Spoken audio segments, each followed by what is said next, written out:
Hi YouTube folks, just a little update on my 75-gallon newly started, probably a month old now, cichlid tank. 120 pounds of rock because I'm starting with juveniles, but pretty intense colors on some of these guys already.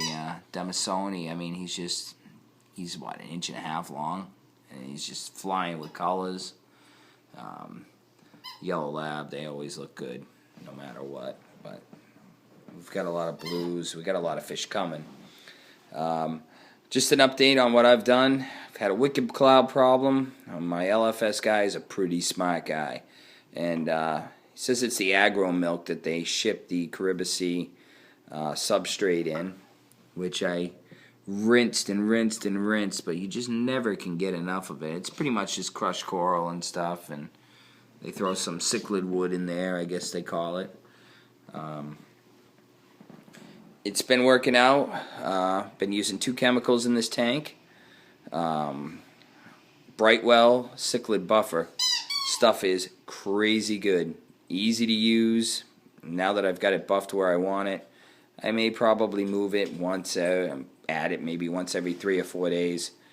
Keeps my hardness. I run it right around 8 DKH.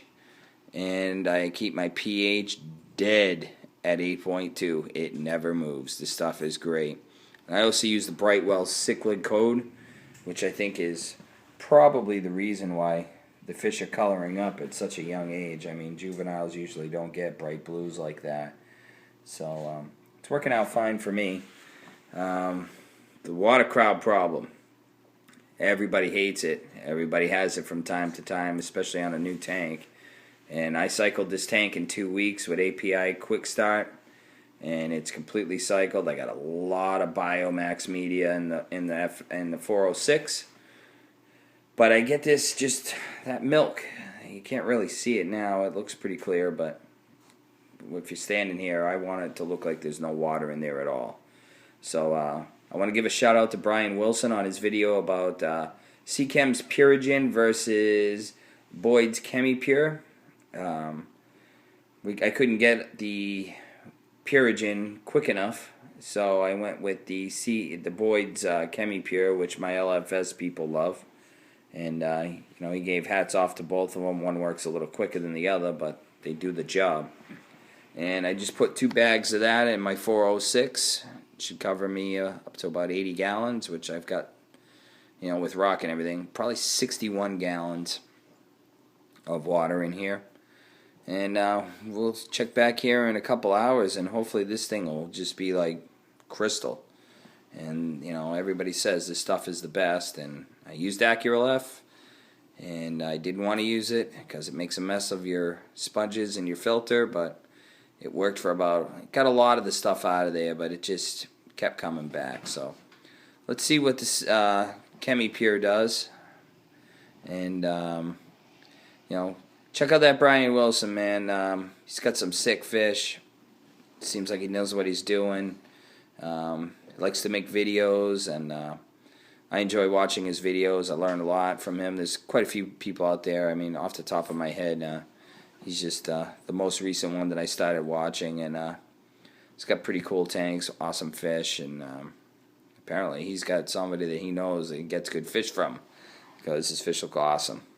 And I just found a guy locally that he's known all over, and he's been doing it for a long time, and he's got one hell of an establishment. I'm going to visit him on Sunday and bring a couple $100 with me, and hopefully throw some more fish in here. And on the thing of overstocking your fish, obviously I'm not. I'm probably, there's a catfish in there somewhere, but I think I got 6 or 7 of them in here. They're not fighting.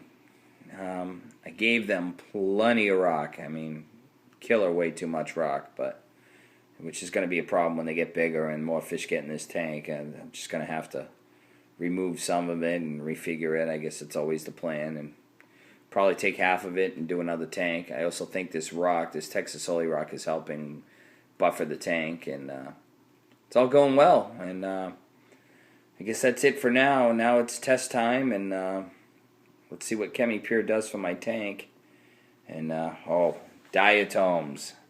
If anybody knows a good way to get rid of them, I'm growing them like crazy, mostly because I like watching the fish, and I've left the light on far too long. It's getting unsightly. And it's an LED light, and I didn't think it would do that, but with the blues, I guess it really works. And I'm going to follow my LFS people's advice. And another shout out to Brian Wilson.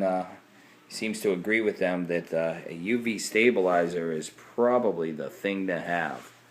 So I'm going to invest in one, buy a good one. But so there you have it, 75 gallons, a month into it. No fish lost on the cycle. Didn't put junk fish in there. Put little guys in there, and everybody seems to be happy.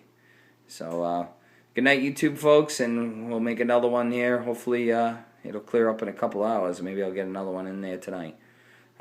See you folks later.